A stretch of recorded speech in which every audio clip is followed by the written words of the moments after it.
At the edge of a desert, a newly hatched chick reaches beneath its father and drinks from a feather. The water did not come from rain or from any nearby stream.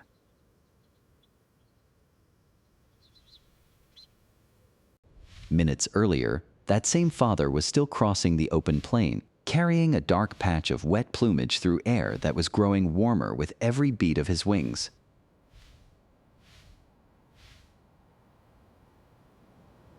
But the journey begins before sunrise, beside one low shrub in South Africa's Nama Karoo. Here, 3 tiny Namaqua sandgrouse chicks step into a world almost the same color as they are. They are not helpless hatchlings. Within hours, their legs can carry them over loose gravel, and their bills can find seeds that would be nearly invisible to a human observer. That independence has a hard limit. Their down hides them, and their feet already work, but their wings cannot yet lift them toward the one resource the desert withholds: water. The adult male raises his head as morning calls pass across the plain. Other sandgrouse are already moving, converging on waterholes they may visit from many kilometers away.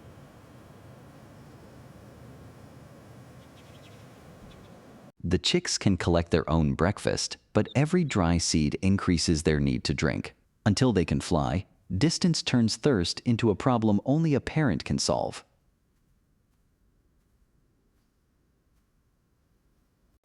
The female remains close, her mottled feathers dissolving into stone and shadow. The male moves into open ground, leaving the family not from neglect, but because they depend on his departure. He launches while the air is still cool. Ahead lies a daily route with no trail, no shade, and no guarantee that a temporary pool has survived since yesterday. Across the horizon, scattered birds become a loose flock. Gathering offers more eyes over exposed country, yet each breeding male may be carrying a separate obligation back to hidden chicks. Namaqua sandgrouse are built for this crossing. Long pointed wings drive a fast, direct flight, while sandy plumage makes the bird below difficult to separate from the moving earth. Then the plain opens around a shallow waterhole. Birds descend quickly because the shoreline offers what the desert cannot, but also leaves every visitor visible from the sky. Back at the shrub, the chicks settle into broken shade. They do not understand the distance their father is crossing. They only continue the small, urgent work of finding seeds. At first, the male drinks for himself, dipping his bill and swallowing rapidly. But if he returned with water only inside his body, none of it would reach the chicks. So he remains after drinking and walks deeper into the shallows. As the water touches his underside, an ordinary-looking layer of feathers begins performing an extraordinary physical task.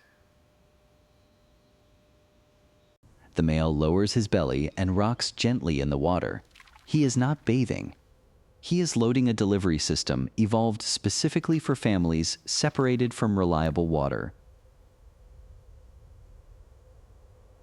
Under magnification, each feather reveals the trick. Tiny coiled branches change position when wet, opening into a dense mesh that captures water instead of letting it immediately drain away.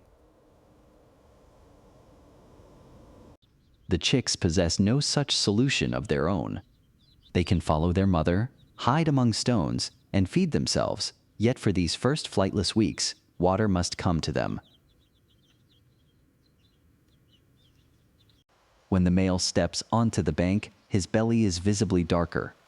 The wet plumage may hold roughly 20 milliliters or more, a remarkable load for such a small bird. But the open shore is also a hunting ground. A moving shadow passes across the mud, and every raised head delivers the same message: remain exposed for too long, and risk changes. The flock erupts before any attacker reaches the water. Wings fill the air, not as panic without purpose, but as a collective escape that makes one target difficult to isolate. Far away, the chicks retreat farther into shade as the sun climbs. Nothing dramatic happens at the family site, yet waiting is the pressure holding every part of this journey together. When the shoreline quiets, the father returns to the shallows and lowers himself once more. He cannot measure the cargo, but natural selection has shaped the feathers that hold it.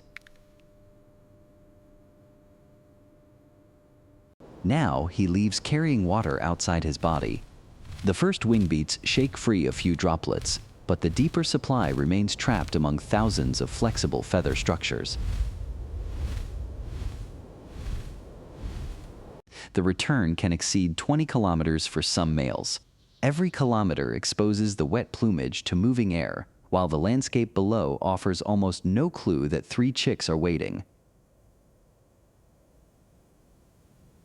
At the family site, the female hears a familiar call and lifts her head. One by one, the chicks stop feeding.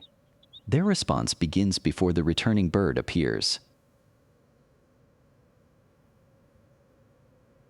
Across the final ridge, the father's belly is still dark with water. The feathers have not carried a lake, only a small reserve precisely matched to a temporary need. His call reaches the shrub first.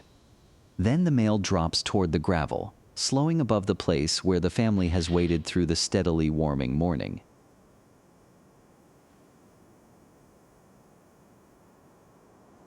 The chicks emerge at once, their pattern downs separating from the stones only when they run. They are not chasing food, they are moving toward the sound of water arriving.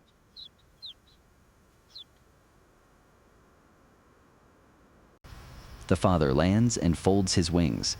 For a moment, the family simply holds position. 1 wet adult, 3 flightless chicks, and a resource hidden where no container is visible.